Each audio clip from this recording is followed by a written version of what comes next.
Hi friends, అందరికీ నమస్కారం. Welcome to Sukriti's home. Vinayaka చవితికి మన ఇంట్లో ఒక రోజు కానీ 3 రోజులు, 5 రోజులు, 9 రోజులు అలా విగ్రహాన్ని పెట్టి పూజ చేసుకుంటాము. ఆ తర్వాత నిమజ్జనం చేస్తాము.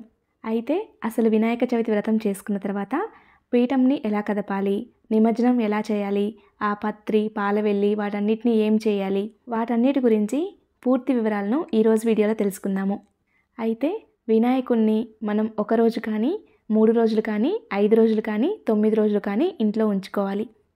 అయితే అలా ఉంచుకున్నప్పుడు 1వ రోజు, 3వ రోజు, 5వ రోజు, 9వ రోజు అంటే ఈ రోజుల్లో మనం ఎప్పుడైతే వినాయకుడిని కదిలించాలి అనుకుంటామో ఆ రోజున మంగళవారము, శుక్రవారము కాకుండా చూసుకోవాలి. కొంతమంది 7వ రోజు కూడా కదిలిస్తూ ఉంటారు, నిమజ్జనం చేస్తూ ఉంటారు. అయితే కొంతమంది ఈ లెక్కించటంలో మొదటి రోజును మొదటి రోజుగా పరిగణిస్తారు. కానీ కొంతమంది ఒక నిద్ర చేస్తేనే ఒక రోజుగా పరిగణిస్తారు. ఒక నిద్ర చేసిన తర్వాత మరుసటి రోజున కదిలిస్తారు. మేమైతే ఉదయం వ్రతం చేసుకున్న తర్వాత సాయంకాలం మళ్ళీ దీపారాధన చేసి దీపారాధన కొండెక్కిన తర్వాత స్వామివారిని కదిలిస్తాము. మరుసటి రోజు అవన్నీ తీస్తాము. అయితే పీఠం కదిపేటప్పుడు మనం దధ్యోజనం నైవేద్యంగా సమర్పిస్తే చాలా మంచిది అని చెప్తారు. అలాగే ఉదయం పూజ చేసుకున్న తర్వాత కొంచెం పత్రిని అలాగే ఉంచుకోవాలి. ఆ పత్రితో సాయంకాలం మళ్ళీ పూజ చేయాలి. దానిని సద్దిపత్రి అంటారు. ఆ పత్రి తప్పకుండా పూజలో ఉపయోగించాలి. సాయంకాలం కూడా ధూపదీప నైవేద్యాలు సమర్పించాలి. అలాగే గణేశుని అష్టోత్తర శతనామాలు చదువుకోవాలి. అయితే ఈ 2024వ సంవత్సరంలో వినాయక చవితి శనివారం రోజున వచ్చింది కాబట్టి సాయంకాలం కూడా పూజ చేసుకొని దీపారాధన ఉన్నప్పుడే కదపండి. లేదా దీపారాధన కొండెక్కిన తర్వాతైనా కదపచ్చు. కదిపిన తర్వాత దీపారాధన కొండెక్కిన తర్వాత అప్పుడు అన్నీ తీయాలి. ఒకవేళ 3 రోజులు ఉంచుకోవాలి అనుకునే వాళ్ళు సోమవారం రోజున ఉదయం సాయంకాలం పూజ చేసుకుని సాయంకాలం కదపచ్చు. లేదా ఉదయం పూజ చేసుకొని పూజలో కదపచ్చు. లేదా 5 రోజులు చేసుకోవాలి అనుకునే వాళ్ళు బుధవారం రోజున చేయండి. వినాయకుడిని కదిపి మనం ఏదైనా టబ్లో ఇంట్లోనే నిమజ్జనం చేయొచ్చు. లేదంటే ఒక కవర్లో పెట్టుకొని వెళ్ళి నదిలో కలపచ్చు, పారే నీటిలో కలపచ్చు. లేదా సామూహికంగా వినాయకులు పెడుతూ ఉంటారు కదా, పెద్ద వినాయకులు, అక్కడ కూడా పెట్టచ్చు. వినాయకుని కదిపే రోజు మాత్రం మంగళవారం, శుక్రవారం అవ్వకుండా చూసుకుంటాము. ఒకవేళ 3 రోజులు చేసుకొని సోమవారం రోజున కదపాలి అనుకుంటే అన్నీ కూడా సోమవారం రోజే తీయండి. మంగళవారం రోజున అవన్నీ తీయకూడదు. మనం ఎన్ని రోజులు చేసాము అనేది ముఖ్యం కాదు. మనకి వీలున్నంతలో ఒక్కరోజు చేసుకున్న తృప్తిగా భక్తిగా చేసుకోవాలి. మనం 9 రోజులు ఉంచుకొని పూజ చేసుకుంటే 9 రోజుల తర్వాత మనం పెట్టుకునే మట్టి విగ్రహము దైవత్వం కోల్పోతుంది అని చెప్తారు. అందుకే 9వ రోజు తర్వాత ఎప్పుడైనా తీసి నిమజ్జనం చేసుకోవచ్చు. కదిలించే రోజు కూడా చక్కగా స్వామివారికి ధూపదీప నైవేద్యాలు సమర్పించి దీపారాధన కొండెక్కిన తర్వాత 2 చేతులతో స్వామివారిని పట్టుకొని కుడివైపు నుండి ఎడంవైపుకు జరుపుకుంటూ స్వామివారిని మనస్ఫూర్తిగా తలుచుకుంటూ యథాస్థానం ప్రవేశయామి పూజార్థం పునరాగమనాయచ అనే శ్లోకం చెప్తూ విగ్రహానికి ఉద్వాసన పలకాలి.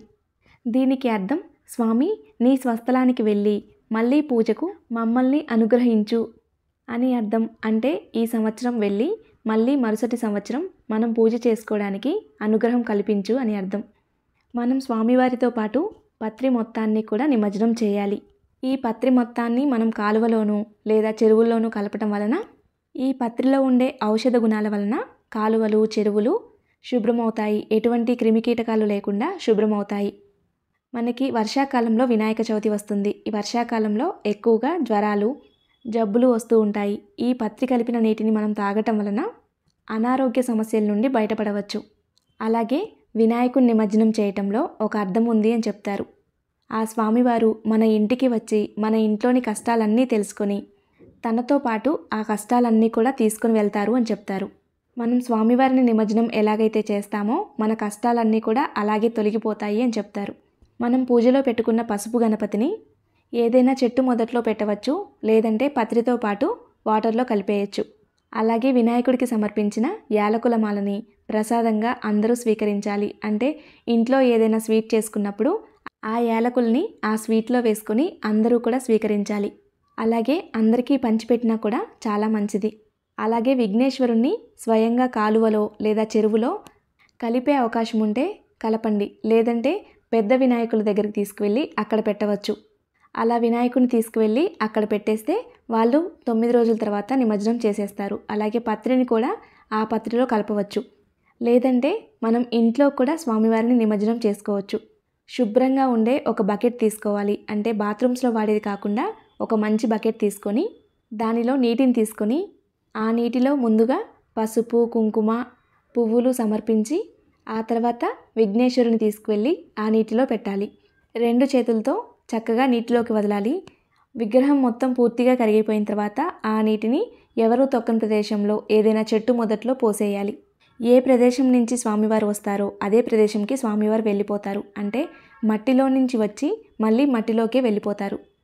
అలాగే పాలవెల్లి కట్టిన పండ్లు మీరు ప్రసాదంగా స్వీకరించగలిగితే చక్కగా తినేసేయచ్చు.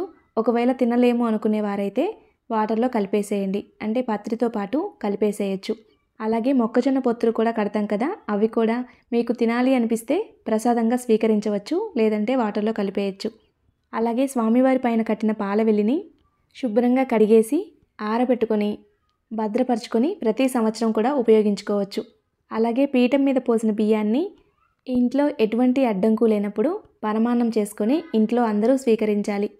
ఒకవేళ ప్రసాదంగా పంచాలి అనుకుంటే కూడా పంచవచ్చు, చాలా మంచిది. స్వామివారికి అలంకరించిన పుష్పాలు కానీ దీపారాధన కుందుల దగ్గర పెట్టుకున్న పుష్పాలు కానీ ఏవి కూడా తొక్కిళ్లలో పడకుండా జాగ్రత్తగా ఒక కవర్లో పెట్టుకొని పత్రితో పాటు కాలువలో కలిపేయాలి. పత్రిని కూడా మనం తీసుకువెళ్ళి కాలువలో కలపలేము అనుకుంటే పెద్ద పెద్ద వినాయకుల దగ్గర ప్రతిరోజు కూడా పత్రి పక్కన పెడుతూ ఉంటారు. ఆ పత్రి దగ్గర పెట్టేస్తే చివరి రోజు వాళ్ళు అది కూడా తీసుకువెళ్ళి కాలువలో కలిపేస్తారు. ఒకవేళ పూజలో తోరాలు కట్టుకున్నట్లయితే ఆ తోరాలు కూడా తీసి పత్రిలో పెట్టేసేయండి. మేమైతే వినాయకుడిని పెద్ద వినాయకుడి దగ్గర పెడతాము. సో అందుకే ఒక చిన్న బేషన్లో అయితే పెట్టుకున్నాను. సో ఈసారి వినాయక చవితి శనివారం రోజున వచ్చింది కాబట్టి ఉదయం సాయంకాలం చక్కగా పూజ చేసుకుని సాయంకాలం స్వామివారిని కదపండి. ఒకవేళ వీలుంటే సాయంకాలం సమయంలోనే అన్నీ తీయండి. ఒకవేళ వీలు లేకపోతే శనివారం రోజున కదిపాం కాబట్టి ఆదివారం రోజున అన్నీ తీయచ్చు. శనివారం రోజున కదిపాం కాబట్టి ఆదివారం రోజున మనం పూజ చేయకుండా అన్నీ తీసేయచ్చు. పాలవెల్లిని మాత్రం శుభ్రంగా కడిగేసి దాచిపెట్టుకుని ప్రతి ఇయర్ కూడా వాడుకోవచ్చు. పత్రి అంతా కూడా చక్కగా పెద్ద వినాయకుడి దగ్గర పత్రి దగ్గర పెట్టండి. అలాగే విగ్రహాన్ని కూడా పెద్ద వినాయకుడి దగ్గర పెట్టండి. లేదంటే మీరే స్వయంగా వెళ్ళి అన్నీ కూడా పారే నీటిలో కలపండి.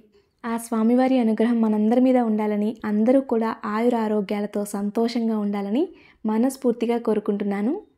ఆ స్వామివారి అనుగ్రహం పొందగలిగాము అంటే మనం చేసే ఏ పనిలో కూడా ఆటంకం లేకుండా ప్రశాంతంగా పూర్తవుతుంది.